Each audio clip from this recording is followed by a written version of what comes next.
Le roman de la révolution numérique, c'est mon 6e roman.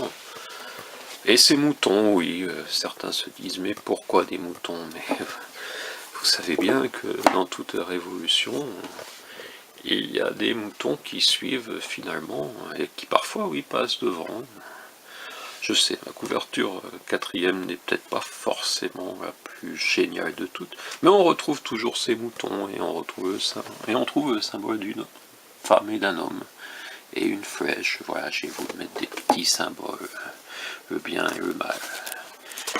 Voilà, c'est un roman qui raconte l'histoire de Kader, première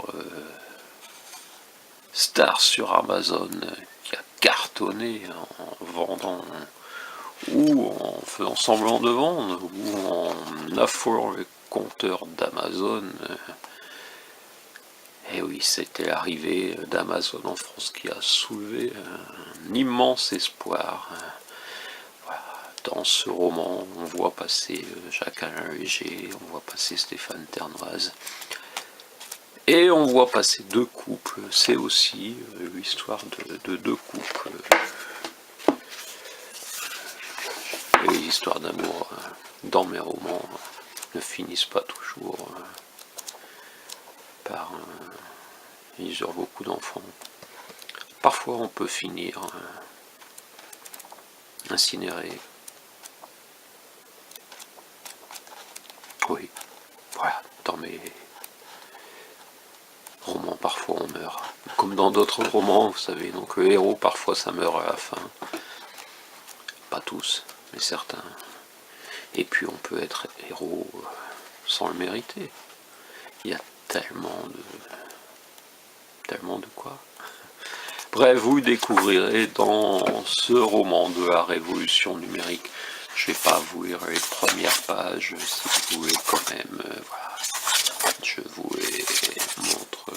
Donc le 6e roman, la présentation.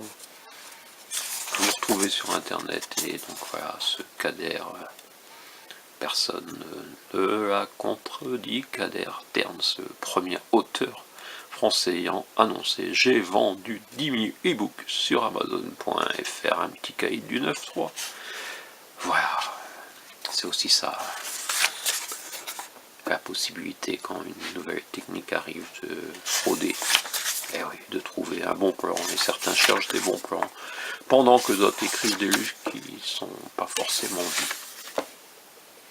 Le roman de la révolution numérique n'a pas fait la une de vos médias. Étonnant, non? Voilà, Cahors, 42 inscriptions au monument historique, et nous allons regarder ensemble ce bouquin si cette chatte nous le permet. Ou alors le livre de la Saint-Valentin, un gros livre, plus de 500 pages. Un livre au tirage confidentiel, mais disponible en papier et en numérique. Pigeonnier, l'autoir. Bon, il fallait bien qu'un jour je vous le présente en vidéo également, ce bouquin sur la disparition d'un canton, mon cul, alors